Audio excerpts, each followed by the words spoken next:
Welcome to another Dietitian Connection Bite-Sized Chats. My name is Marie Ferguson and I'm the Director and Founder of Dietitian Connection. And it's my great pleasure today to have Sandra Mikhail and Gemma Sampson from Switzerland and Spain respectively.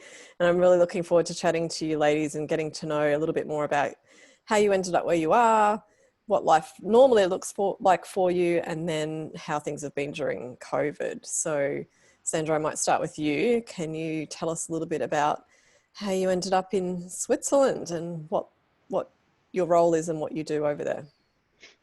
All right. Well, first of all, thank you so much for having us, Marie. I've been in Switzerland. I was actually just thinking about that. I've been here now for 8 years. So I moved here in 2012. I come from a very big mixed background. So Australian born, Greek Egyptian, grew up, in Dubai back in the 80s and 90s. And life was between Australia and Dubai for a very long time. And then fast forward, here I am in Europe. What brought me here is my partner, so husband. We actually met in Brisbane 11 years ago.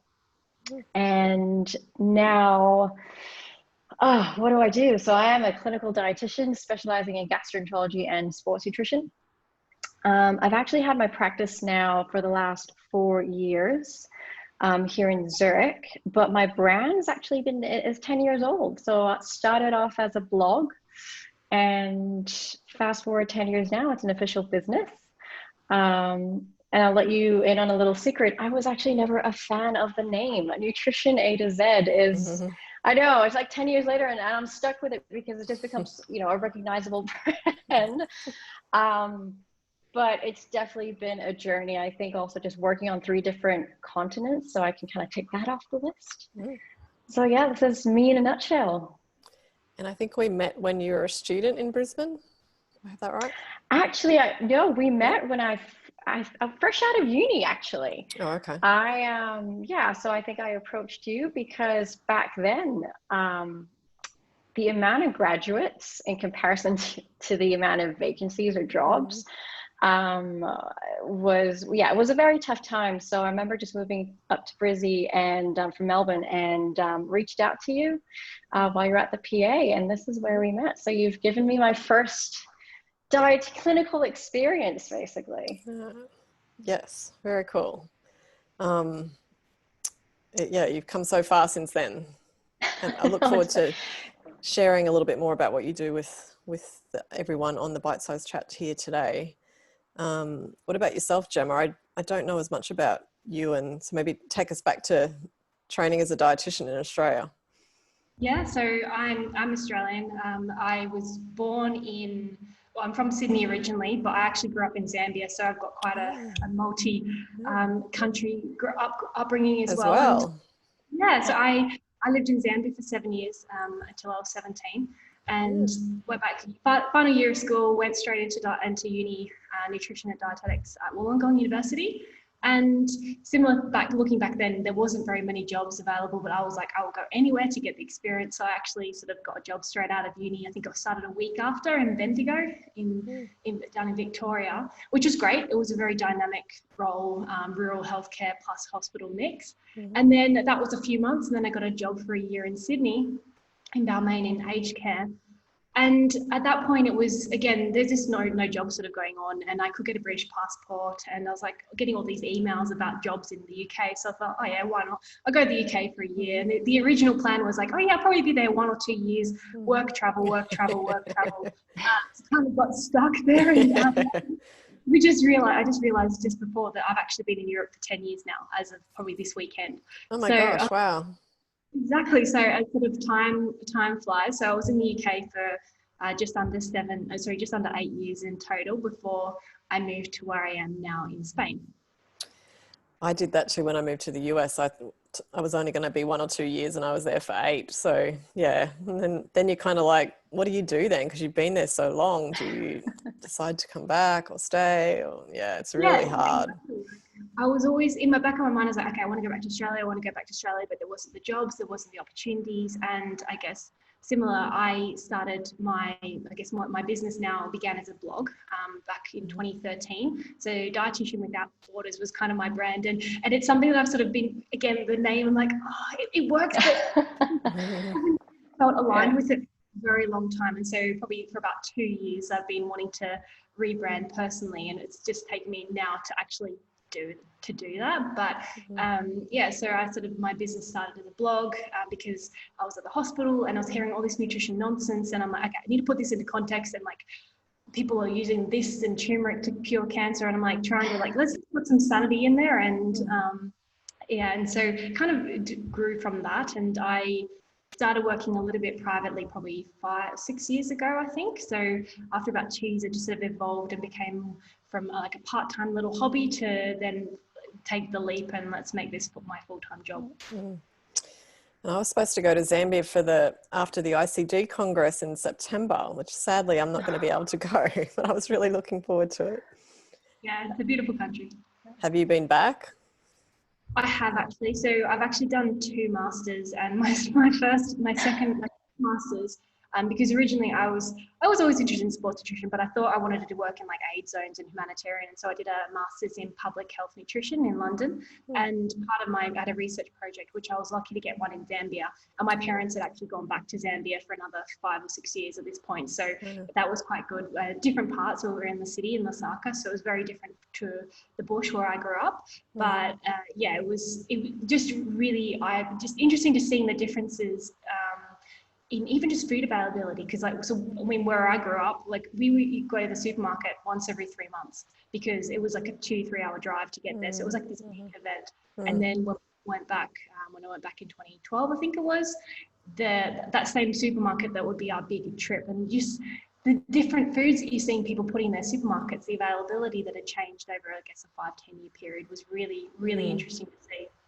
Yeah, it's amazing when you can see countries years apart. I recently went to India a couple of years ago, and I hadn't been for about almost 20 years. And the first time when there was no internet and Dial-up. no Ubers and all of that sort of stuff, to now where there's Ubers and internet. Oh my gosh, it's such a different experience. Yeah. So you talked about rebranding. Are you able to say what your new brand is? Yes, I'm using my own name as okay. Okay. Under Gemma Sampson. And so what does your business look like now, Gemma? So now I pretty much exclusively work with athletes, so particularly cyclists and triathletes. And so usually people who are training for specific events, and so coaching them with their nutrition for both training and for recovery and for performance. So I work with a mixture of amateur and elite athletes there. I know you're a keen cyclist yourself.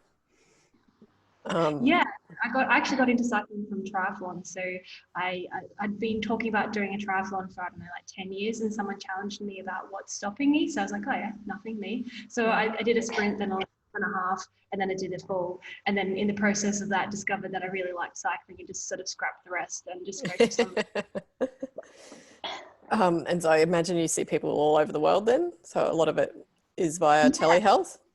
Yeah, so this is where it's really interesting in terms of like current time. So because when I was living in the UK, I had a physical practice on the weekends, but because the weekends were when people were usually doing their big long training sessions, it didn't always work for them to physically come and see me. So I started doing, I guess, telehealth or remote consults, 4 or 5 years ago almost. And just because it wasn't practical for people to have to travel to then see me. And so what I found is I'd be working with people for weeks or months, and then we could sort of like just dip in and make little tweaks and changes and adjustments no matter where they were. So in terms of shifting my practice now, where maybe 6-12 months ago it was maybe more of a 50-50 split depending on who was around where I am based in Spain now, it's now gone almost probably a 95% remote. And I've just lost my train of thought. I actually have a quick question, because this is something that we can, I think we would bring this up in terms of challenges, but Gemma, how is dietetics viewed in Spain? Because one of the biggest challenges that I've had here in Switzerland is that dietitians are not necessarily authority when it comes to nutrition. So all the big media partnerships and so on are all these, again, I call them wellness unicorns and the woo-woos that are out there and influencers. And I think one of the biggest challenges for me moving to a foreign country, especially coming from Australia, where dietetics is, very well established, it's not a new field, is people taking us seriously. And it's not just about the food pyramid and weight loss. Yeah, no, definitely. I think this is where like the audience and the people that I'm working with is where that can differ, because I worked in the hospital system for a really long time, and if that's what I was doing here in Spain, I probably would be encountering that much more. But because I'm working privately and working with people on a one-on-one individual level, there are still people obviously doing that here, but I guess I'm more focusing on the individual athletes, amateur and elite. My question was going to be around, do you do packages, Gemma, or is it sort of more of a one-off? How does that look? Yeah, predominantly packages. I do some one-offs, but that's probably only maybe about 20% of my business. The majority of people I would work with, and this is where it's shifted and evolved over the years, where sometimes it would be 6 weeks, then it'll be 3 months. Then I do have a few different package options depending on what people's goals are. And that has also shifted a little bit too with the whole COVID situation, just because some people have been affected work-wise, and so they still need accountability and touch-up. So I've changed sort of providing almost more like accountability top-up sort of packages for some people at a lower price point, and I think this is where I found mindset and thoughts and beliefs, because initially you think everyone's lost their job, everyone's got no money, no one can pay for me, and realizing that's not the case. There are still people who haven't been affected at all, and absolutely, so not allowing that negative thought to make you live in fear and not put yourself out there. Because yes, there's people that have been affected negatively, but then there's also people that haven't been. And so that by playing small and not saying that you're available to work with people, then you can't help people. And that's what I want to do. I want to help people train and fuel and feel better with that. Yeah, I know you've found the same thing, Sandra. Absolutely. I mean, it was a matter of reinventing ourselves as well, because we were a physical practice and I didn't rely so much on our online presence. And I had this whole love-hate relationship with being online, especially around social media. But within that doubt of, right, people are losing their jobs. But again, being in Switzerland in comparison to the rest of the world from a financial perspective, it wasn't that bad. And people are still out there that need help. So it was just a matter of changing our messaging. So we still had our current clients. Yes, new clients took a hit. So again, going back to what I specialize in, so we've got, gut health, but also food intolerances and allergies, and they're still out there. But the problem that we faced is all the, referring doctors, because all the clinics were closed. So that referring channel took a hit.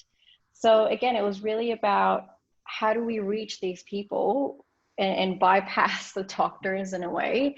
So that was one thing. And then the other thing was, for me, again, being, working in sports nutrition, it was with, I work with football players. So elite football players in Switzerland, with one of the football clubs.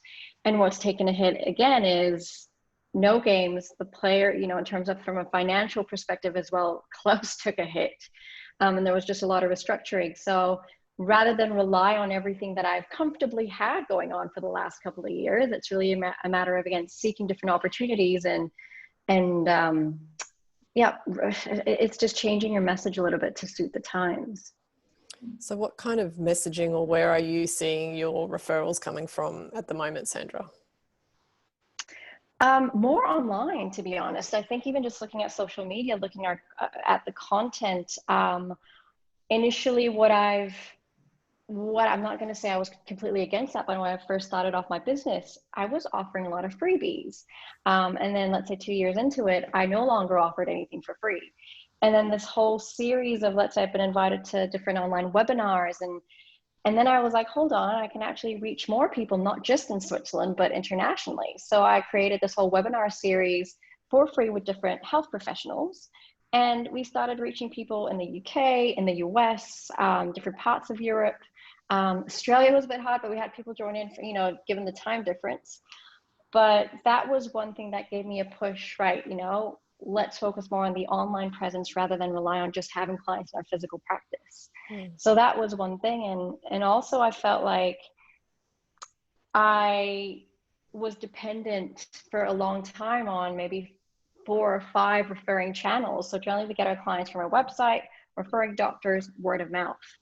And this whole situation kind of pushed me out of my comfort zone. It's like, right, I need to sort of look at what different marketing strategies, promotions, what other channels can we tap into to grow our business even more.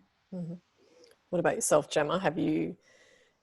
Has your way of referrals or your way of marketing changed during this period, or your foundations of what you were already doing has kept you in good stead?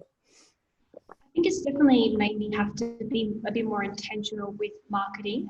I think over the last few years, business-wise, my business is taking a bit of a back step in a lot of ways because I've been trying to finish a professional doctorate, a PhD, and an applied PhD. And so it had been sort of like, okay, just let's do a bit less of that. And I had to reshift my priorities to focus less on the prof doc and more on business, and be really intentional with emailing, sending emails out regularly, with posting on social media. So even though I have lots of things that I've wanted to do, I haven't had the time to do that. So what I have started actually, and I just recognize and realize that maybe the processes that I'm using are lacking a little bit. So getting a need and realizing that what's got me here can't get me there. And what I've done to date, DIY, without having any free marketing, has been fine, but I don't know how to push forward. And so getting a business coach, and then I'm starting to employ someone else to do marketing templates and Instagram templates and stuff that would take me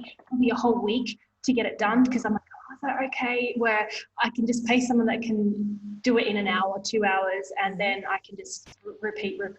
So I think the biggest thing for me at the moment that I'm really trying to focus on is consistency with my marketing, with messaging, and with the audience. And I've definitely found I've gotten a lot more new clients this year from having put more attention into that, where I guess the last 3 years, just because I didn't have the brain space for it, I wasn't focusing on so much. There wasn't really that clear strategy, where now, because I am being a bit more intentional with that, there's always lots of room for improvement with that, but I'm regularly getting new clients from those engagements.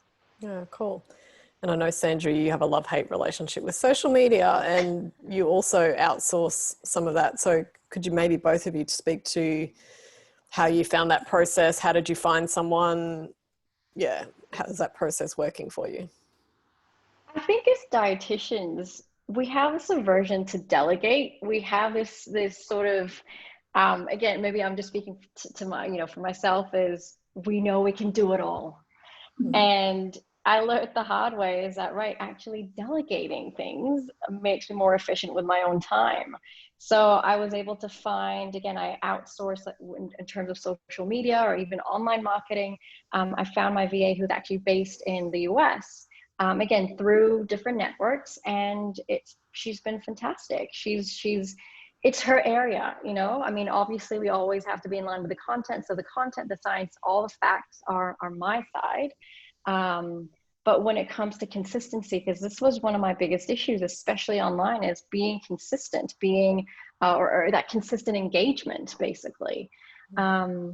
And the reason why I do have this love-hate relationship with social media is because 2 years ago, I had a burnout, and just this constant being connected within the social media, or like processing so much information constantly, just was not doing my mental health any good. So this is why I would say, finding her was an absolute blessing. But the downfall, I mean, it's not even a downfall, but let's say with COVID, that again, I had to redefine what balance meant for me when it came to being online again. Because I mean, we're all connected constantly since COVID with working from home, etc. So it's been an interesting time, let's say, just to find that fine balance. What about you, Gemma? How have you? Yeah, similar for me, I think, also because love-hate relationship, but I used to do a lot more social media wise, so 5 years ago, and then burnout, relationship breakdown, lots of different things that just took too much brain space and confidence. So I took a massive step back, and it was very ad hoc for a while. And so, but I find it very easy if I spend too much time online, that I get stuck in that comparison trap, and the whole comparison is the thief of joy. And so I've had to learn to be really, really self-disciplined with time on my computer, because I mean, my job is online, a lot of it. Mm-hmm. Interestingly, when all my consults have been online, I've found that it's exhausting. So there's a cap as to how many people that I can even see in a day now. That wasn't so much there versus when you see people face to face. So I'd get to the end of the day and I'd just be like on the floor and written off for like hours trying to recover. And so I've just found that I have to be very, very strategic and very intentional. Like emails, I only check emails once a day, and this is the time that I check them, and that's the only time that I check them, because otherwise there's just too much overwhelm and brain space taken up. And same with social media. I think at the moment, the last few months I've been, okay, if I just post 3 times a week and I keep posting 3 times a week, even though maybe I should be posting 6 or 7, I can commit to 3 a week, and that I can get that done every week for weeks. Where I think initially when COVID sort of happened, because we had a very intense lockdown here in Spain, so it happened very quickly. Like, I mean, a week before, people were saying, oh, we're probably going to go to lockdown. I'm like, what are you talking about? A week later, we weren't allowed to leave the house. And so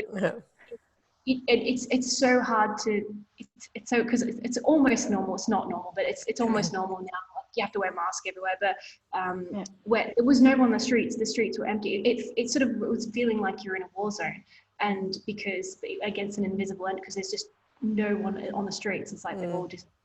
And so in that period, you end up online, like taking up all this like fear and information, and it stresses you out. Absolutely, yeah.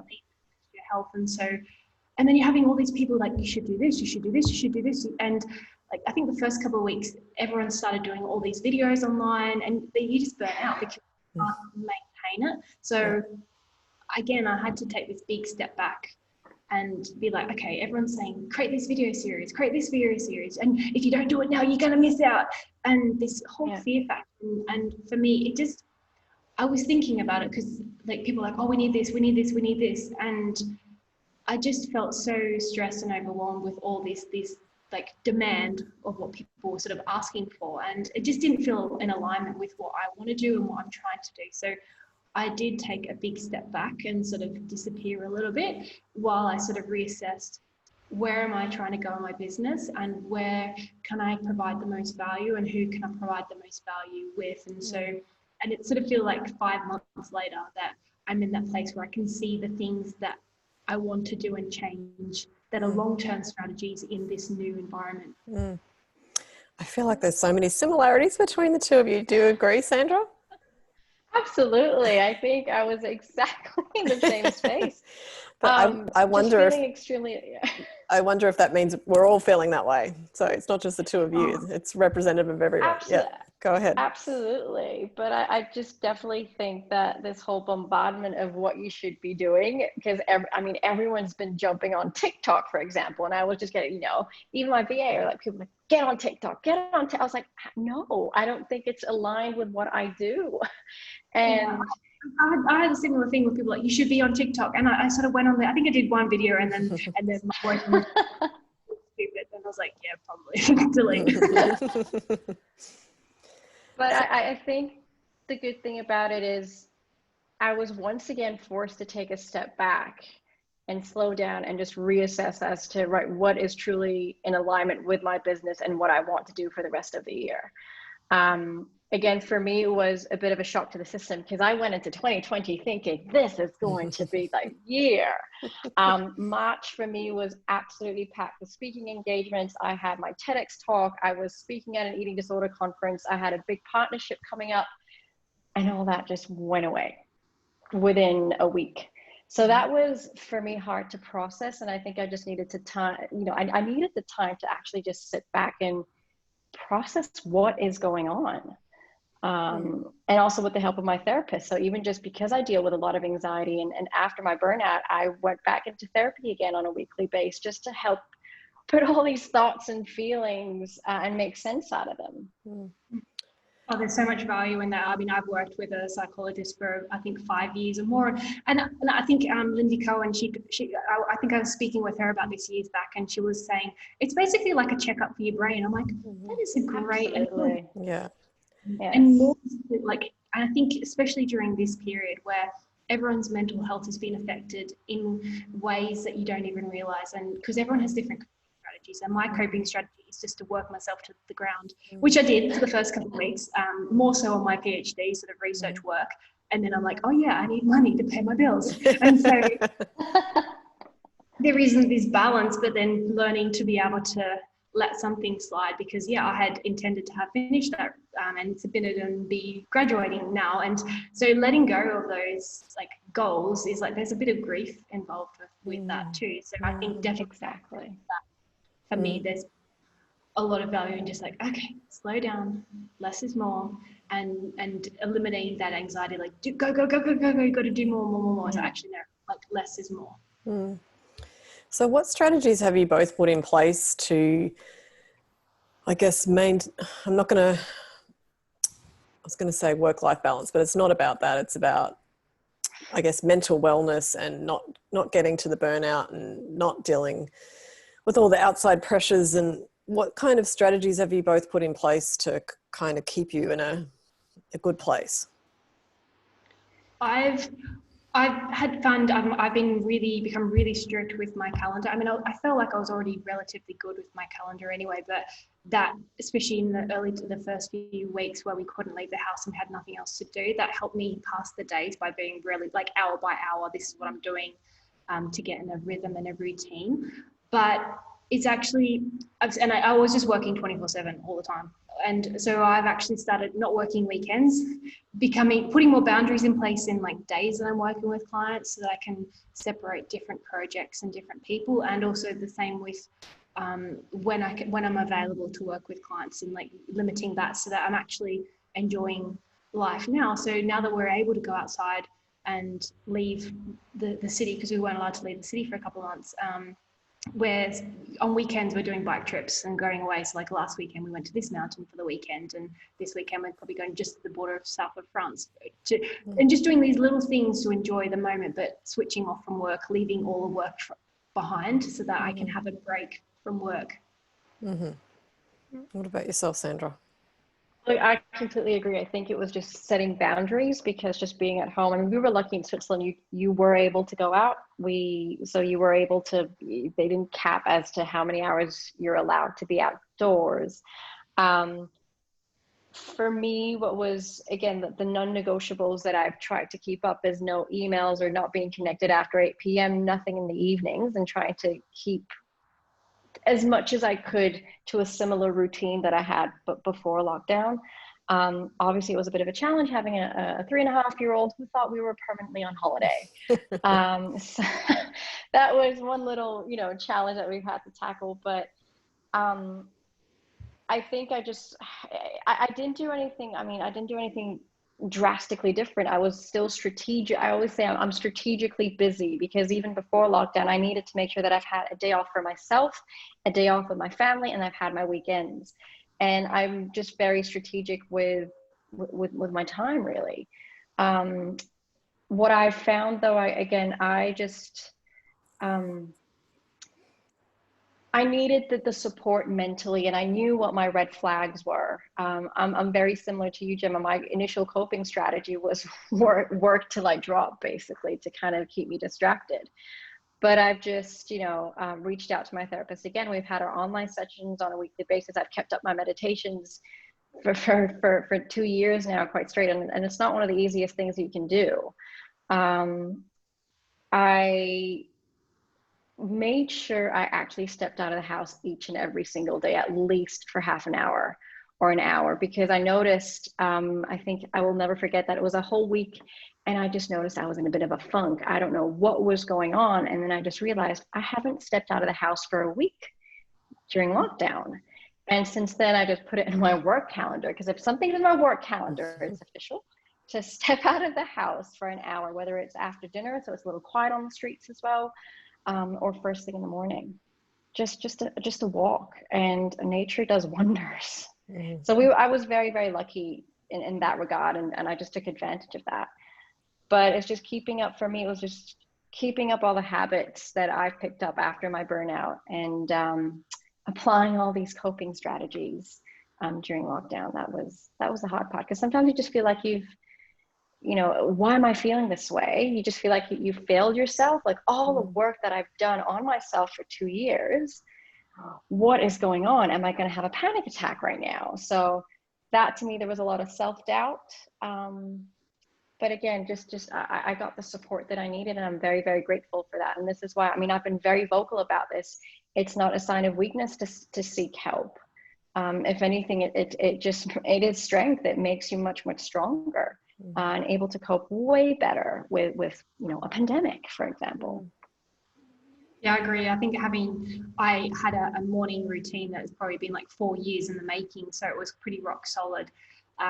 The challenge was the things that are, like, for me, I found essential to mentally, physically, emotionally be happy are outside and light. So I was lucky that the house I was living in was lots of light, but we weren't allowed outside. So for a 2-month period, like, I think I went out once every probably 10 days because you weren't allowed to, but even when you went outside, it was so stressful, the waiting to get told off by the police and getting like fined and stuff. So having to put other alternatives that don't quite work as well as just going for a walk outside. It's definitely a challenge finding what suits you and knowing what your triggers are and the self-care practices that help with that. So what is it's being consistent. I was going to say that the issue that a lot of people, I mean, including ourselves, is consistency with all these practices. Yeah, like, so one of the things that I then worked on was stretching, because I knew that it was important to me, but it was very inconsistent. And so I was like, okay, I'm just going to do 1 minute every day. And the coffee machine took 15 minutes to warm up. So that became my routine of like, okay, wake up, turn the coffee machine on, stretch, even if it's just a minute, and then I can have coffee, and then I do the reading and stuff that I would normally do, because that was a really clear habit. And I've actually moved house now. And now in this new house, I've got more space outside to stretch. So I can actually stretch outside rather than being in the house. And that has just become a really key, it's just automatic now, because I suppose I spent that time, even though I didn't do it every week, every day, every week, it went from like maybe one minute, like 3 days a week, to like 2 minutes, 3 days a week, and then just slowly building that up. And I think that's my approach with nutrition with people as well, is like building those habits and tweaks and changes in a way that they can sustain it, regardless of whether a pandemic happens or work chaos happens. Do you have anything else in your morning routine? So my morning routine typically, like at the moment, I'd wake up, stretch, have coffee, and then I read, and then I pray as well. So it's usually a combination of those two things. And that, I think it sort of started, I read a book called The Miracle Morning a few years ago, and like silence, affirmations, visualizations, exercise, describing. And so it's a bit of a combination of all those things. Yeah, I've read that as well. That it's a little overwhelming what they try to cram in the book in terms of the Miracle Morning. I did it for a while, but I couldn't sustain it. So I like your approach of picking and choosing the aspects.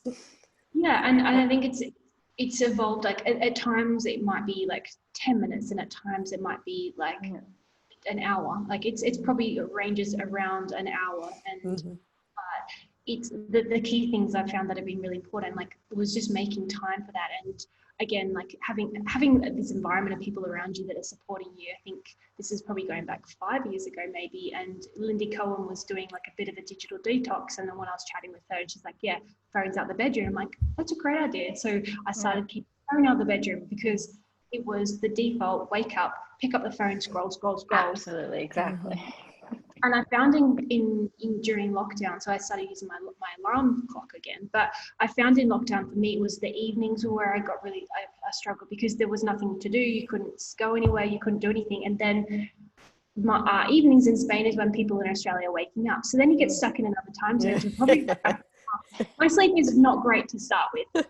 It's something I'm consciously always working on improving. But then you'd be going to bed at like 3 o'clock in the morning and then waking up at 7. And like, this is not doing me any good. But it takes so much time to then break that bad habit to make it a good habit.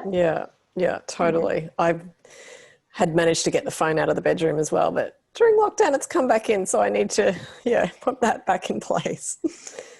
What about you, Sandra? Do you have any morning routines? I think I have more of an evening ritual, an evening routine. But for my mornings, I think one thing that I've been trying to be quite intentional with is not check my phone boom, first thing in the morning. So at least an hour after waking up, try to, you know, be a bit more present. Again, even with the meditation, it's not about sitting there for 20 minutes. Even if I can just do some breathing exercises for 3 minutes and then just sort of manifest what I want my day to look like, or, you know, kind of go through a checklist, but not too overwhelming, and then get, you know, my son ready for daycare.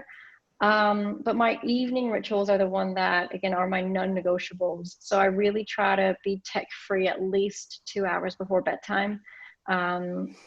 My phone just automatically deactivates after 8 o'clock. So I've got screen time put on that. I put my sleep tea on. I do a brain dump, as I call it. So it's just a form of journaling. But what I just do is, before bed, I just literally write down all of thoughts and feelings that come to mind. It's just like word vomit on a piece of paper. And it's really interesting reading that. So if you have a week's worth of brain dumps, basically, it tells you a story about what's going on. So it might be absolute gibberish when you're reading it right then and there, because it's just feelings, emotions. It could be something that happened today. But I just found I slept much, much better. And the other thing during COVID is I stopped checking the news so often. This is something that I had to do. It was someone's going to tell me when we're allowed to go outside. I'm not going to miss out. It's like, you'll find out. Yeah, exactly. I'm going to find out by somebody. I'm not going to miss out. Like, but the news is like blowing my head.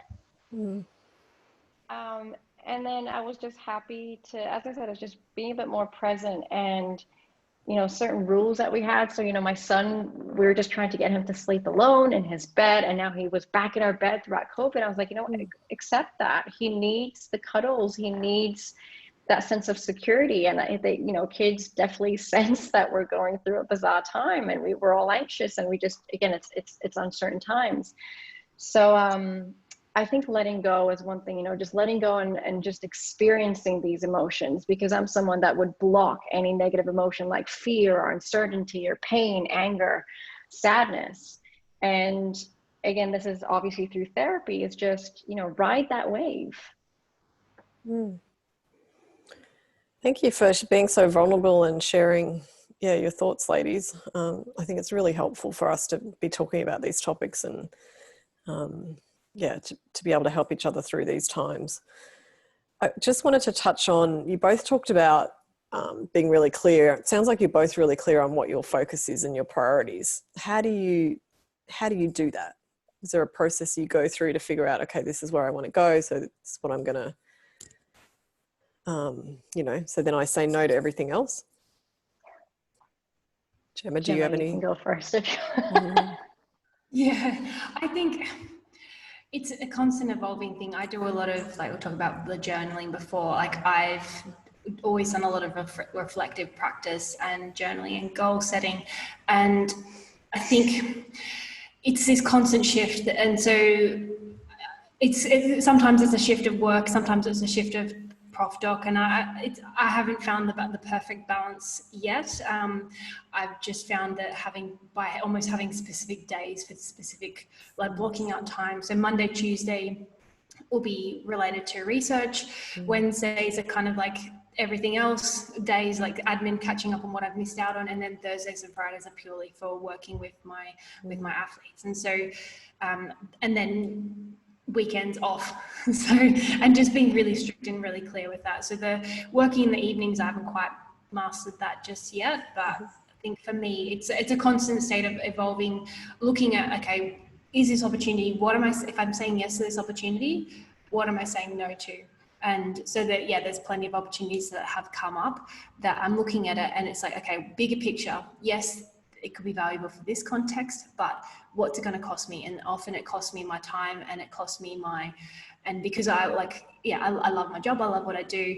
And so I will take on easily too many things. And so I have to remember, if I say yes to this, I'm probably going to be sacrificing my own personal life and my time and my relationship with friends. And I think that's one thing I've really had to really take note of, because I was living in a little bit the last year or two of like one day, and like once I finish this, and not making time for things that I want to do that I prioritize. So like going for a ride with a friend before work, and then maybe starting work an hour later, and I've been sacrificing it for like 6-12 months because I'm like, oh no, I just want to finish this, and then you don't see your friends for 6 months because you're too busy, they're too busy.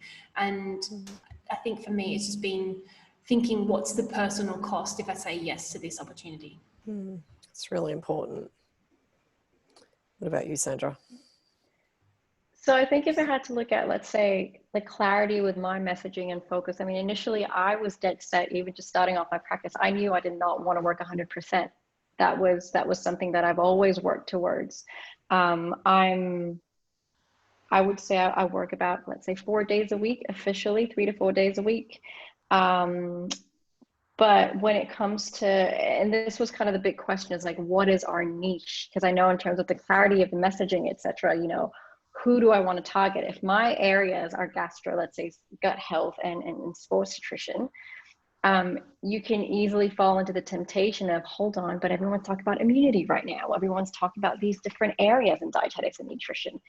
But what we've done is we've really kept our messaging quite clear and just adapting, let's say, areas of gut health during lockdown, for example, helping people understand their, let's say, IBS flare-ups during lockdown, and helping our clients cope with that. That would be one thing. Saying, you know, what I've had is a lot of speaking engagements come through as well. And even if it's a completely different topic, I still made it my own, or still brought it back to gut health in a way. So, I mean, any opportunity to speak about poo and hemorrhoids on stage or live, I will take that. I mean, again, this is, I think this is what makes you unique in your business, because there, you know, for me, there's so many people in gut health right now, so many sports nutritionists, but what makes you unique and what is your message? So in Switzerland, I'm known as the poo guru, or the person that makes poo talk salon chic, as they call it. Coming, you know, being in a very conservative country.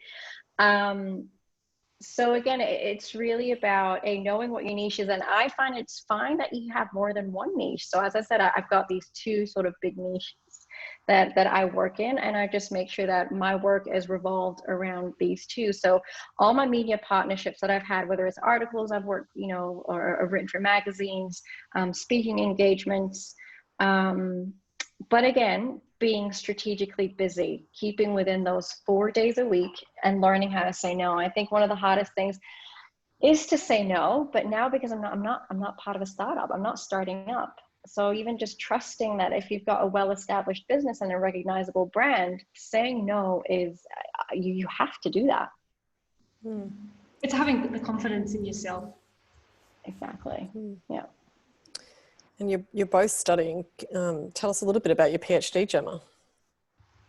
Yeah, so I'm in my final, I'm basically in the write-up stage. And what I'm looking at is what endurance athletes, cyclists, runners, triathletes know about carbohydrates for optimal performance, because we know that if athletes eat more carbohydrates in a racing context, they perform better. But then also when we look at what they're doing, they're usually underfueling. So is that because they don't know what to do? Is it because they don't know how to put into practice? Or is there something going on in the racing context? And so part of my research was, okay, let's look at knowledge first of all, because knowledge doesn't mean someone does something, but it's a starting point. And so created a questionnaire which we validated, and then I've had about over 1,000 athletes do it. So that's what I'm analysing at the moment. And then from that, I had luckily got this all done before COVID hit. I had over 50 elite and amateur athletes doing their, like, recording their food intake before, during, and after their races, doing interviews. They did the questionnaire, but we had to do the questionnaire afterwards, because we found that it became a learning tool, and it made them realise their gaps in their knowledge and stuff. And so what I'm looking at essentially is what they know, what they don't know, and then how, as a practitioner, we can provide extra support. So it's a really quick tool to be able to quickly identify from myself, but also from the individual athlete, where they may be able to make little quick wins to improve. And have you found any key results that you're able to share at this point? Not yet. I'm still analysing. I was like, actually, that's what lockdown was really useful for, because the first 3 weeks, all I did was analyse. I transcribed those. I had 50 interviews, so I had like 30 hours worth of data to transcribe. So that was what kept me sane during that period going forward. Really interesting, but yeah, again, there's so many things. Trying to then pull it down into one thing, I think, is going to probably take me the rest of the year. And are you doing that through an Australian university or somewhere else? No, I'm doing that through the UK. So Okay. I did a master's in sports nutrition at Liverpool John Moores University before, and so I'm doing my professional doctorate there as well. So my supervisors are James Morton and Hosea Rita. So they're the ones sort of supporting me and giving me guidance throughout this process. Cool. And hopefully finish this year? Yes, that's the plan. So I would love to have finished. I would love to have it finished by the end of the year. I sort of asked my supervisor a while ago. He's like, "What do you think about this?" He's like, "Yeah, maybe we'll see." So it just depends on how much. Essentially, with COVID for me, a big spanner in the works, because I guess likewise, I had a lot of face-to-face events booked in March, April, which was about 3 months of income. So in my diary, I had blocked off, okay, I work quite hard that month, and then I won't have to work for 3-4 months afterwards. And just all I'll be doing is research, PhD writing up. And that kind of then changed. So it's sort of reshifted that the research work has had to become a much lower priority for a time being, and now trying to find the balance of, but ideally my goal is I'd love to have it finished by the end of this year, so that I'm not like so split in my time priorities. Yeah. You'll have all this extra time back. You won't know what to do with yourself. No, I'll be able to, no, I know what I'll do. I'll be riding my bike. I'll be riding my bike so much more. And Sandra, you're doing something with the IOC? Yes, so if all goes well and to plan, I should be done this year. So I'm part of the IOC, the International Olympic Committee's sports nutrition program. Initially joined in 2018, so it's a 2-year program. But then after the burnout, I just took a step back, and that was actually one of the hardest things to do, to suspend something. So I took a break, and then I'm back in it, and I should be done this year. So it's just definitely, I mean, again, sports nutrition was never part of the plan for me, because again, it was always gastroenterology. But then around, when was it, 3 years ago, I was approached by a couple of football players and a power lifter. I was like, hold on, okay, this is completely interesting. Doing a little bit of CPD work, more experience. I just found it was just as rewarding as working with gut health patients, gut health clients, because you just see the impact of nutrition when it comes to performance. And so that was my push, and I was like, right, so sign me up. Where else can I learn more? And then just through my network, I was pushed towards that course as well, and I was very, very happy with it. And what was it, this year I just found out that the legend Louise Burke was part of the program too. So that just made me up my game a little bit with all the assignments that are coming up. But yeah, I'm hoping to be done by the end of this year. And the plan is hopefully to sign another professional sports team, either by the end of the year or next year. So whether it's hockey or another football team, we shall see what 2020 brings. So we're coming to the end of our chat here, which I've really thoroughly enjoyed, but I just wondered what have been the silver linings for you during COVID, and what learnings, either personally or professionally, that you want to take into the post-COVID world. Gemma, do you want to go first? Yeah, I think for me, it's looking at where I want my business to go and seeing what changes I can make now to make that happen. So for example, I love riding my bike, and where I'm based, a very heavy cycling triathlon base. There's a lot of cycle tourism coming in. There's a lot of bike shops and regular events and rides each week. And so I've been saying for years that, like, as a part of my business marketing strategies, that I wanted to go on these group rides to meet new people who are visiting, potential clients, have chats, and then, reach a different audience in that perspective. But I was like, I don't have time. And I'm like, well, I'm never going to have time unless I make time. And so I pretty much have to book my calendar out a month in advance for this. Otherwise it gets blocked up by other people. But I've started blocking in at least one ride per business a month and blocking it out. So, okay, this week I'm going on this one, this week I'm going on this one. And so then I can support those audiences as well, but also reach new people and incorporate where I want my business to go on a beginner level. And is that working for you? Yeah. I've been to at least one of those rides once a month for the last 2 months. Yeah. And it's I've met new clients and it's started conversations with potential clients as well. So it's been special. So sometimes actually finding the time or taking the time actually gets you further ahead, doesn't it? Yeah, for sure. Yeah. That slow down to move faster. Yeah, and again, definitely the learning to actually live my life now and take breaks, I think. So it's like, okay, I'm going to block this time off and go to the beach. And I don't have to work myself to the ground and not feeling guilty for not being working 24/7. I think that's the hardest thing. That's the hardest thing I find, is to actually enjoy that time off and not feeling guilty or thinking of all the things that you could be doing. I'm not very good at relaxing, so no, neither am I. I'm relaxing by doing the beach and riding my bike are the best things for me at the moment. I have to have no internet, so I need to be out of range. Absolutely. I mean, I have to, wherever we book for holidays, I just need to make sure they have the crappiest Wi-Fi, because that is the only way it will get me to completely disconnect. But look, just like Gemma, I think for me, the silver lining was the reinforcement of the power of slowing down. I had to learn the hard way 2 years ago, but this time is every time we come from the society of soldier on, push through for success. And for me, this whole slowing down to succeed was quite contradictory to everything that I've learned, basically. So learned the hard way in 2018, but this time I was kind of forced into it. And once again, I just find that I have more clarity as to where I want to take the business or how I want to move forward as well.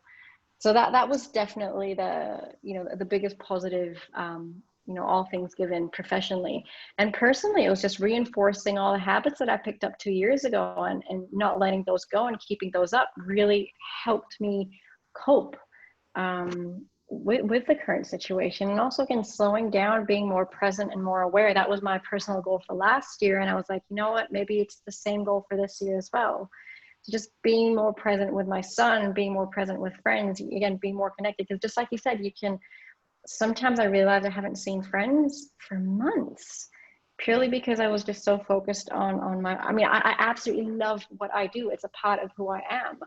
I don't see it as a job per se. Obviously, we need to pay the bills, yes. So we have to make it work. But I'm very, very grateful that it's, I'm happy to be in my practice. I'm happy doing what I'm doing.